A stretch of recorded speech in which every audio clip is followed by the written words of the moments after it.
Good morning sa lahat. At sino dito ang sobrang na-plug sa ating Bebe Loves, yung pangalawa niyang charity, grabe. Grabing naiiyak ako doon kay nanay. Tapos, naiiyak sana ako. Bigla naman ako natatawa sa mga pinagsasasabi nitong ating Bebe Loves, Grabe. Maano ka eh. Yung kanyang pagiging seryoso. Minsan yung pagiging seryoso niya, tumingin ka lang sa mukha niya, matatawa ka. Pero, eto sa kanyang interview nga kay nanay, naiyak ako at natatawa ako kasi nga, sabi ni nanay, iniwan daw siya sa kanyang bana. Sabi ko, ano ito ni Bebe Loves? Kaya ako natatawa, sabi niya, bakit kayo iniwan? Bakit kasi kayo nangiiwan? May hugot ba? May hugot, Bebe Loves. Natural na natural talaga ang kanyang pagcha-charity, Grabe. Kaya lumalabas siya kanyang pagkakalob. At nga sa anak ni nanay na natutuwa si Bebe Loves. Kasi relate na relate talaga siya dun sa anak ni nanay. Kasi alam naman natin ang kwento, na ito nga si Bebe Loves tumigil ng pag-aaral, nagtrabaho para lang bigyan ng way yung kanyang mga kapatid. Tinutulungan din niya, suportahan yung mga kapatid niya sa pag-aaral.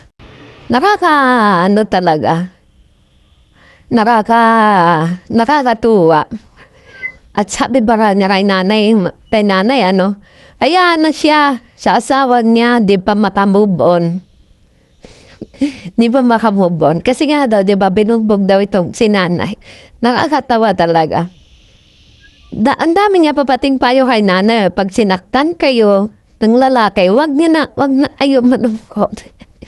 Ay, Diyos ko, Bebe Loves, may sama ba kinukuhay ang mga hugot mo na yan? Di ba? At sabi nga niya, iniwan ang asawa, mga broken hearted. Makikita mo talaga yung talino kay Bebe Loves eh. Sinasabi niya na hindi siya matalino.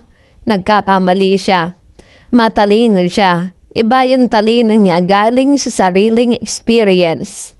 At dito nga, sa mga pinopost si Bebe Loves, talaga naman, di natin alam kung talagang ito ba dalawa ay merong usapan na talagang i-private na kanilang relasyon. Kasi may mga pasaring sila sa isa't isa eh. Si Sir Paul, kailangan may kulay violet. O, di ba lagi na nababanggit ang kulay violet? Ito naman si Bebe Loves. Nag-post nung nasa Mindoro sila. Magkasama na naman sila ni Sir Paul. Ang talagang, naku, kikiligin ka dito na hindi mo alam kung ano ba ang talagang tunay ni status ng dalawa na to. Bagbasa po tayo ng ilang comments, yung mga kinikilig na mga Trace Pawnatics. Ito sabi niya, miss ka na daw, Pugong Biyahero. O, diba? Namimisa daw niya si Sir Paul. At ito pa, isa pa, galing kay Madam Grace.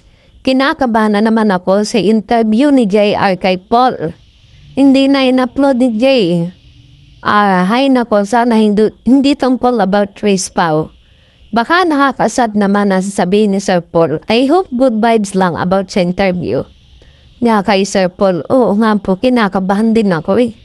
Baka mamaya kung ano na naman, Diyos ko, ayoko na masaktan talaga, promise. Ang hirap na nasasaktan pagdating sa pag-ibig. Ayoko na talaga, ang sakit. Sabi naman may samagot, wag naman sad, kasi sure po yan, nag-uusap din ng mga dalawa kasi hindi ang lakas loob na magpupo si Paploy ng ganyan. Ewan ko lang po, Pero ang hirap talagang mamaasa. Sa totoo lang talaga hindi na ako maasa, pero kung sila, di sila, sana talaga yung pakita ni Sir Paul na mahal niya talaga si Chris na ganun lang naman. Ang dalangin ko lang talaga sa kanila, maging masaya sila kung hindi man sila ay sa iba-ibang partner, yun talaga.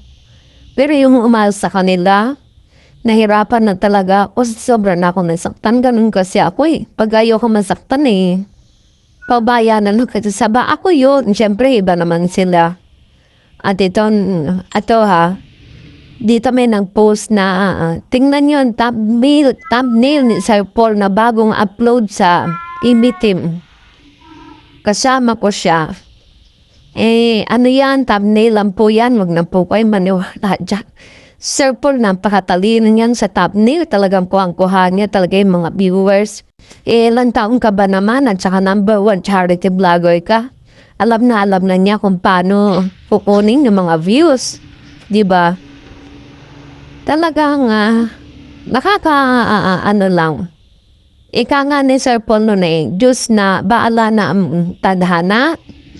So, yun na lang. Doon na lang din ako. Kung tadhana talaga nagtatab ko sa kanila, wala tayong magagawa. Sila talaga. Eto pa. Yung tanong ni Jane Nook. noon kay Sir Paul naalala ko. Tanong niya, pero pag-ibig. Sabi ni Sir Paul, pag-ibig. Sana totoo yung sagot niya noon. Kasi malapit ba naman ang date ng 14, pero hindi ko na. Ako rin hindi ko na rin po pinapanood yun talaga. Yung kay Sir JR, nasaktan kasi talaga ako. Sobra. Ang tingin ko kasi nun sa kanila, vibes sila Ano kasi sila ni Bebe Love si good vibes. Nagmatch yung pagiging good vibes sila. Pero nung nagsalita siya, yung may 4 na coach siya na nasaktan ako. Sobra din ako nasaktan.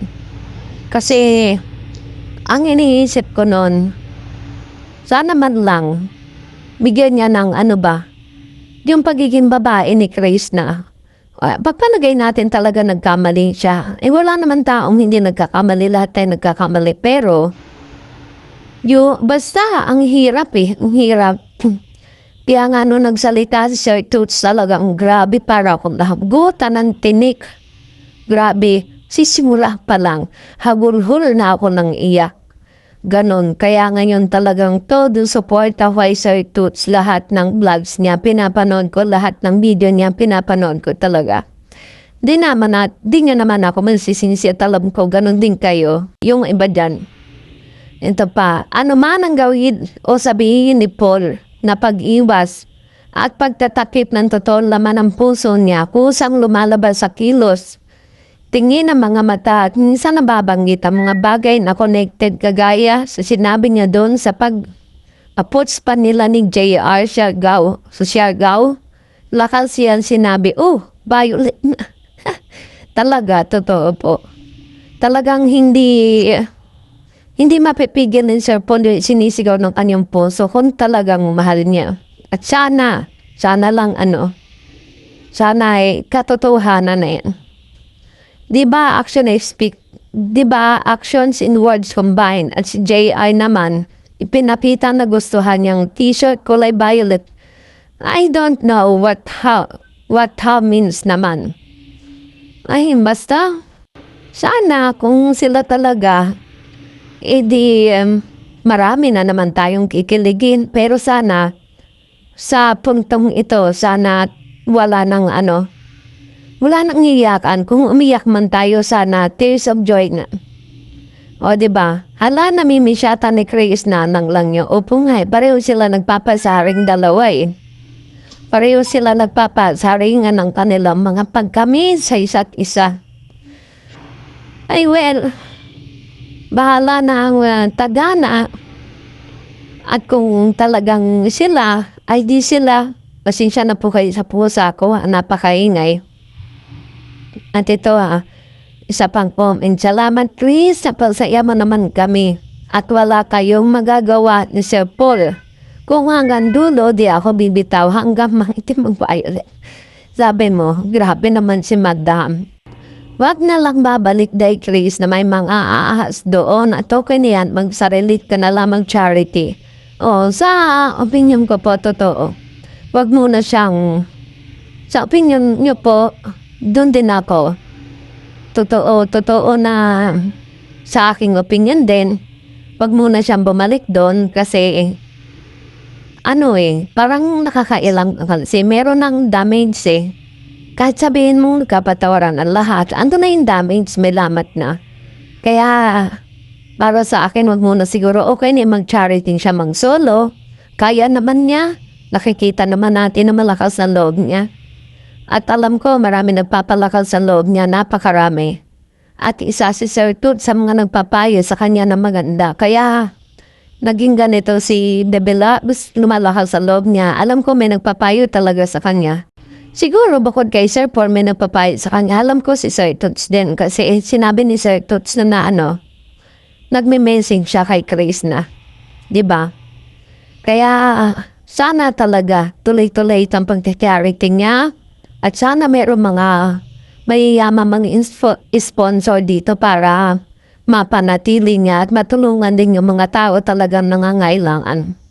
Gorlam Bibilabs, kayang-kaya mo yan.